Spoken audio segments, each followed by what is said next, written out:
Alors, aujourd'hui, je vais te raconter le jour où, suite à des très mauvaises actions de ma part, mon père a été obligé de prendre des décisions radicales pour essayer de canaliser ma violence. Donc moi, c'est vrai que quand j'étais petite, je paraissais très gentille au premier abord, mais j'étais plutôt tout l'inverse. Donc, à savoir que j'avais un très très gros niveau de violence. Et pour te démontrer ça, je vais te raconter une petite histoire qui m'est arrivée quand j'étais en primaire. Donc tout simplement, j'étais en cours à ce moment-là, tout allait bien jusque-là. Mon prof me tend une évaluation qu'on venait de faire. Donc il me dit c'est bien Léana, t'as fait 2-3 petites erreurs, mais sinon c'est bien. Donc là moi je regarde, c'est vrai en fait que je me rends compte directement que c'est pas moi qui ai fait des erreurs, mais c'est lui qui a mal corrigé. Et c'est vrai que moi, en fait, à ce moment-là, c'est hors de question qu'on corrige mal ma copie. Et ça, monsieur Simon, mon prof, doit le comprendre. Et c'est vrai que j'en suis pas spécialement fière, mais à ce moment-là, ce que je vais décider, c'est d'attendre monsieur Simon à la fin du cours. Et là, c'est vrai que je vais lui dire, monsieur Simon, on va avoir une petite explication, nous deux. Donc c'est vrai que la suite, je peux pas te l'illustrer parce que tout simplement les Chinois de TikTok me laisseront pas faire. Ils vont tout simplement supprimer ma vidéo si je le fais. Mais en gros, ça va très très mal se passer pour monsieur Simon. Je vais pas trop en dire, mais en gros, il va avoir 15 jours d'arrêt de travail. Ça prouve bien que je l'ai pas raté, monsieur Simon, à ce moment-là. Tu te doutes bien que tout de suite, mon père est mis au courant de la situation. Sauf que mon père, c'est un tout autre niveau de violence que monsieur Simon. Donc là, en fait, il vient me voir et il me dit « Écoute, Lana, c'est très très simple. T'as 2 choix. C'est soit 1, je mets fin à tes jours tout de suite. Soit 2, tu pars au Japon dans un camp de ninja pour canaliser ta violence. » En y réfléchissant un peu, je me rends compte que finalement, j'ai pas le choix. Parce que c'est soit la mort, soit les ninjas. Donc forcément, si je suis en train de te parler, c'est que j'ai choisi les ninjas. Et donc, on se retrouve demain pour la suite de l'histoire. Et donc, quand j'arrive au camp des ninjas.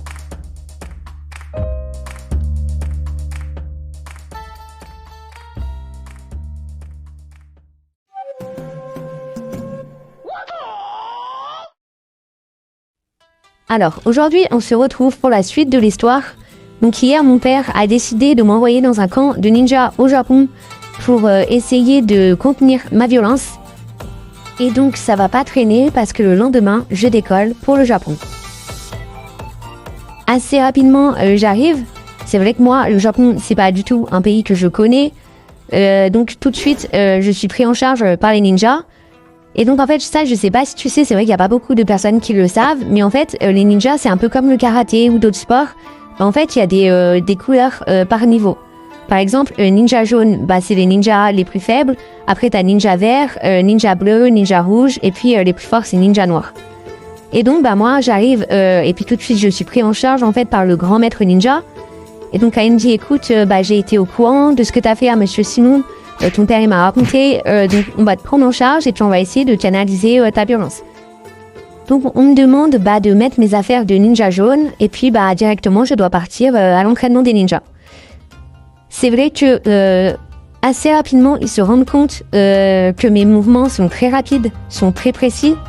C'est vrai qu'à l'entraînement, je bats absolument tout le monde. Et là, le grand maître ninja comprend que j'ai pas ma place en tant que ninja jaune. Donc, le lendemain, en fait, tout simplement, il va me mettre chez les ninjas verts. Et là, le lendemain, c'est plus ou moins la même chose qui se passe, c'est-à-dire que mes mouvements sont de plus en plus précis. C'est de mieux en mieux exécuté. Et là, le grand maître ninja se rend bien compte que j'ai un très très gros potentiel ninja. Donc il se dit qu'il faut que je sois en ninja rouge.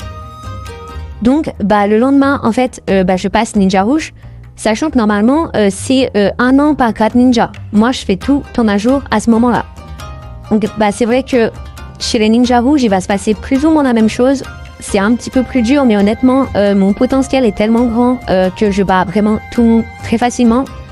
Le grand maître ninja se dit que y a pas d'autre choix que de me mettre avec les ninjas noirs.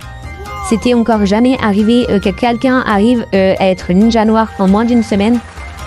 Et en fait, je sais pas si tu sais, mais quand tu deviens ninja noir, t'as le droit de défier le grand maître des ninjas Et si tu le bats, eh ben c'est toi qui deviens grand maître des ninjas. Donc moi, tu te doutes bien que quand j'ai appris ça, la première chose que j'ai fait, c'est que je suis allée voir directement le grand maître des ninjas. Je l'ai regardé bien droit dans les yeux et je lui ai dit « Ok, combat tout de suite ».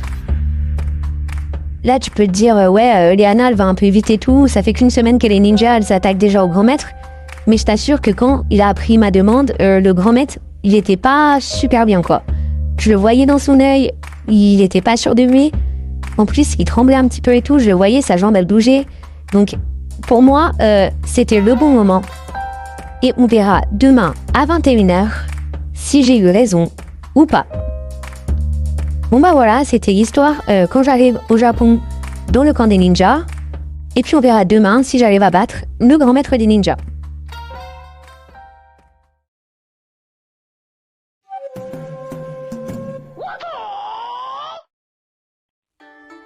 Alors, aujourd'hui, on se retrouve pour la partie 3 des ninjas. Donc ça fait un petit peu de temps, donc je vais te faire un petit récapitulatif. Je vais mettre toute l'histoire en entier avec les 3 parties sur YouTube et Instagram si t'as pas vu. Mais en gros, mon père m'a envoyé dans un camp de ninjas au Japon pour essayer de canaliser ma violence. Assez rapidement, je monte en grade ninja et je deviens ninja noir. Et aujourd'hui, je vais affronter le grand maître des ninjas, tout simplement pour prendre sa place. Donc je me dirige vers le grand maître, je le regarde droit dans les yeux et je lui dis « Combat tout de suite ». Au début, il ne prend pas trop au sérieux, il fait genre qu'il rigole un peu et tout. Mais je vois bien que ça l'embête, il tremble un petit peu, il n'est pas sûr de lui. Je lui dis ok, on se met en position, combat tout de suite. Donc là, on se met en position et le combat commence. Tu te doutes bien que les Chinois de TikTok vont pas me laisser faire. Je ne vais pas pouvoir t'illustrer ça tout simplement parce que c'est trop violent. Je vais utiliser toutes les meilleures techniques ninja pour venir à bout du grand maître. Et finalement, ça va se passer un peu comme Monsieur Simon Moukroff. La finalité va être la même. Le maître ninja est mort HS au sol. Et c'est à cet instant précis que je deviens grand maître des ninjas. À seulement 10 ans et après une semaine d'entraînement. Donc là, forcément, y a tous les ninjas qui me félicitent. Ils disent vive le nouveau grand maître, etc. Ce que je vais faire directement, c'est que je vais appeler mon père pour lui annoncer la nouvelle. Donc je lui dis papa, c'est bon, je suis grand maître des ninjas. Lui il me dit bah non MDR, t'es pas grand maître des ninjas, ça fait une semaine que t'es là-bas. Je lui dis si, je lui envoie un selfie en fait avec le chapeau, tous les affaires de grand maître ninja et là il voit tout de suite que c'est vrai. Et il comprend tout de suite que c'est pas les ninjas qui m'ont canalisé, mais que c'est moi qui ai canalisé les ninjas. Donc là il se dit que c'est pas la bonne solution, il décide de me faire rentrer en France. Donc rapidement je suis de retour chez moi et donc je reprends ma vie normale et donc je retourne à l'école et tu t'imagines bien que le problème c'est que j'ai toujours mon gros niveau de violence mais que maintenant j'ai de très grandes compétences ninja et c'est vrai que quand je vais retourner à l'école et que Monsieur Simon va me voir habillée en ninja noir, il va tout de suite s'évanouir tout simplement. Il a préféré à la suite de ça changer de métier parce qu'il se sentait plus en fait d'exercer avec un ninja noir dans sa classe tout simplement. Et il est devenu jardinier.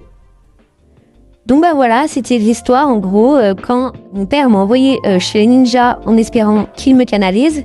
Au final, je les ai canalisés et ça n'a pas réglé mes problèmes de violence.